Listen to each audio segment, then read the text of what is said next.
The other thing I was thinking more in terms of, particularly to begin with, is a baseline screening test of your officers as they go out. What is a healthy, normal situation?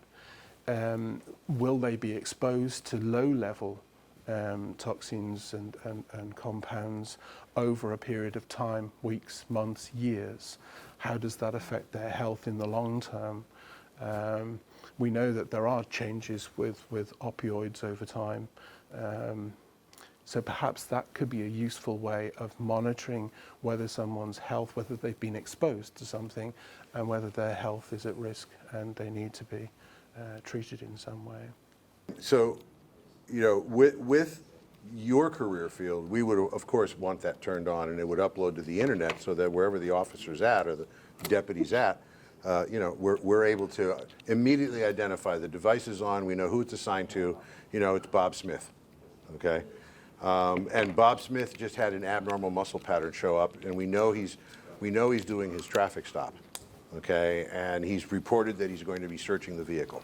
All right, so with an appropriately scripted protocol, so that someone The abnormality comes up. Right, the abnormality comes up, and immediately EMS is notified. Okay, and dispatched. Or his partner, or whoever, yeah, okay. You know, all officers in the area, Officer Bob Smith is at the corner of walk and don't walk, and he now has an abnormal signal. People start responding, EMS is notified. So I'm just saying we can build a protocol, okay, that would increase the chance of an officer who's been exposed to something getting saved, okay? This isn't Narcan. No. Okay. But it tells you when to apply Narcan. Exactly, okay?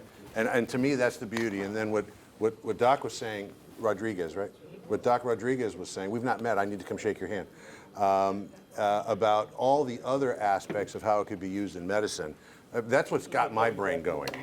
But we could also develop this for a real-time monitoring system. You can see it took me a little while to set this up, but I mean, once it is set up, and I was looking at the uniforms that you're wearing earlier, we'd need some sort of a muscle group that would be representative, and perhaps some of the arm or chest muscles would be representative for fentanyl and some of the other drugs that you're being exposed to. Perhaps these can be incorporated relatively simply into some of the clothing that you wear. So the officers don't have to think about what they're doing, they simply connect these up.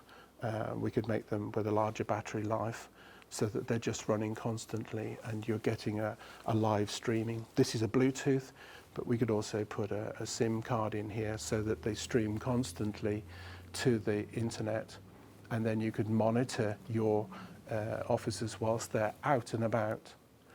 We can make it automated.